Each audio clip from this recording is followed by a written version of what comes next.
আমার দাবি হইতেছে আমার প্রথম প্রেম শুভ, আমার প্রথম প্রেম ও, তাহলে ও আমার সব জায়গা দিয়ে ভোগ করবে, আমার সাথে ও ই করবে, ও আমার বিয়ে করবে না কেন? এক অষ্টম শ্রেণীর ছাত্রী অভিযোগ করেছেন তার স্কুল জীবনে তিনি নিজের শিক্ষক শুভর প্রেমে পড়েছিলেন।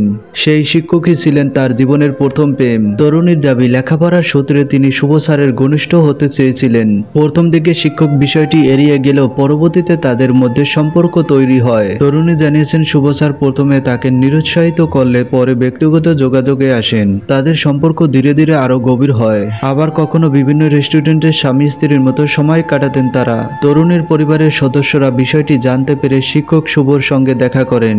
অভিযোগ অনুযায়ী শিক্ষক তখন বিয়ের আশ্বাস দেন এবং তরুণীর পরিবারের সঙ্গেও সাক্ষাৎ করেন, কিন্তু কিছুদিন পর শিক্ষক হঠাৎ করে সমস্ত যোগাযোগ বন্ধ করে দেন। তরুণের পরিবারের দাবি শুভ নামের ওই শিক্ষক তরুণীর বিশ্বাসের অপব্যবহার করেছে এবং প্রতারণা করেছেন। এই ঘটনার আইনগত ব্যবস্থা নেওয়ার প্রস্তুতি চলছে। ঘটনাটি এখন সামাজিক মাধ্যমে ভাইরাল। অনেকে বিষয়টি নিয়ে ক্ষোভ প্রকাশ করেছেন।